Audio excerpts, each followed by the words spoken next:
The House of Commons Immigration Committee wrapped up this week for the rest of the summer. Now, this committee has been looking at ways to help get Yazidi asylum seekers to Canada faster. Yazidis are an ethnic and religious minority facing a UN-declared genocide at the hands of the Islamic State.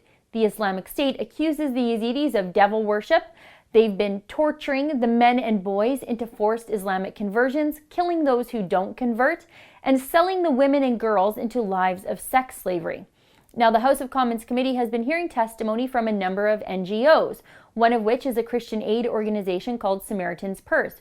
They shockingly revealed to the committee that Yazidis in the UN-run refugee camps are being systematically discriminated against by Muslim UN aid workers who staff the camps. They're being kept off the UN refugee list that countries like Canada use to get access to refugee claimants. So we as a country can't help the Yazidis because the Muslims that are handling them won't let us know who they are and where they are. And so the Yazidis suffer and die in these camps or trying to leave these camps on their own. But the committee is no longer sitting. It's breaking for 10 weeks for summer. And there was no concrete plan at the end of the committee to help the Yazidis, nor were any targets set for how many Yazidis Canada needs to get out of these refugee camps.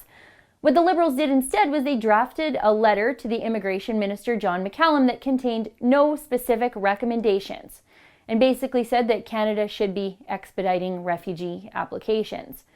Yeah, we know that. We know this already. The problem is the Yazidis aren't on the refugee list because the Muslims who are handling them are keeping them off the list. So the Liberals gave no real solutions and they have absolutely no sense of urgency. But it's not like the Liberals didn't hear from people with solutions to help the Yazidis. Here's Drew Boyd from the NGO, the Sentinel Project for Prevention of Genocide, telling the committee exactly what they could do. Just listen.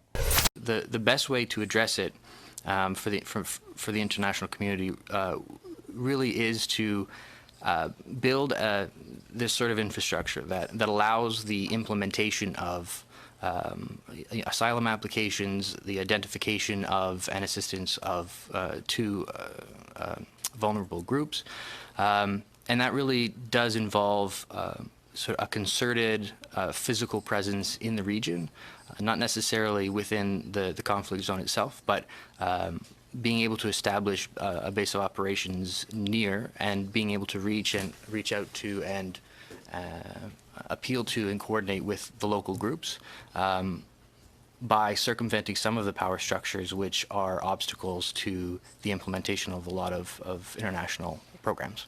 But the Liberals wrote a strongly worded letter instead because letters stop genocide when you want to go on a 10-week summer break, apparently. But let's compare how the Liberals handled other refugee claimants.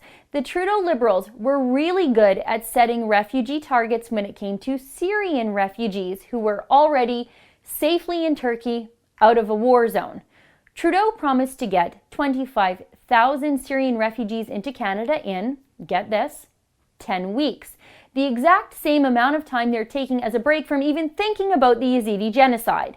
The Trudeau Liberals were willing to move heaven and earth to get to these shallowly vetted Syrian refugees with fancy luggage and get them into Canada, even resorting to making plans to uproot Canadian military personnel so that Canadian military bases might be used to house these new refugees.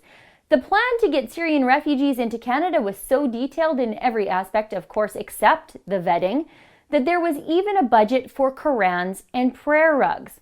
In 10 weeks, the Trudeau Liberals deployed government resources to help the Syrian refugees. But when it comes to the Yazidis, instead of saving 25,000 lives, the Liberals are going on holidays. Genocide is happening, and the Liberals are on vacation. For the Rebel.media, I'm Sheila Gunn-Reid. Thanks for watching. Click here to never miss a Rebel update. Want even more of the Rebel? Well, click here to become a premium member.